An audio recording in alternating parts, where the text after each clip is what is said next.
Au pays baptisé Terre de glace et de feu, les réserves d'eau ne sont pas seulement magnifiques.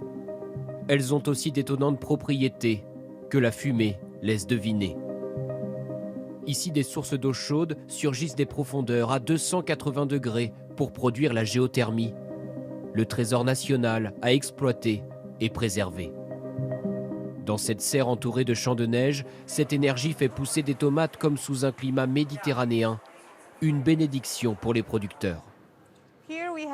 Ici, nous avons notre propre source d'eau chaude. Elle vient du haut d'une colline, à 200 mètres de là. Quand l'eau arrive à nous, elle est presque bouillante, à 95 degrés. Elle circule ensuite dans ces tuyaux blancs, à travers l'ensemble du bâtiment. Ça nous permet de maintenir toute l'année une température constante, 23 à 25 degrés. Avec cette ressource de proximité quasiment gratuite, l'Islande produit 70% des tomates qu'elle consomme. Et plus surprenant encore, elle est le premier producteur de bananes sur le continent européen. Celles-ci viennent d'une autre serre. Sans la géothermie, on aurait besoin d'une centrale électrique ou de brûler du bois. Ça ne vaudrait pas le coup de produire des fruits et des légumes, car les coûts de chauffage seraient horriblement élevés. La géothermie ne sert pas qu'au chauffage, elle produit aussi de l'électricité, l'une des moins chères d'Europe, entre 30 et 40% d'économie par rapport à la France pour les 360 000 habitants. Dans la capitale, Reykjavik, ce couple et ses 2 enfants utilisent uniquement cette énergie renouvelable. Regardez, toute l'eau venue des souterrains circule dans ces tuyaux. Dès qu'on rentre chez nous, il fait toujours chaud grâce à ça. Et c'est pareil quand on ouvre le robinet. On sent la chaleur.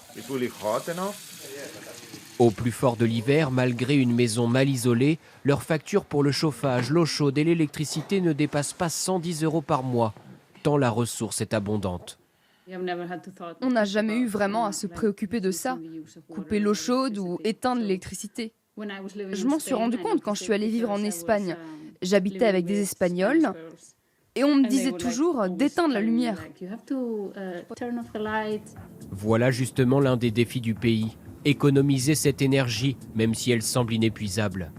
Des associations écologistes dénoncent sa surexploitation au profit de l'industrie notamment. À terme, les sources d'eau chaude pourraient devenir moins abondantes et performantes. Mais l'Islande compte toujours plus sur ses centrales géothermiques.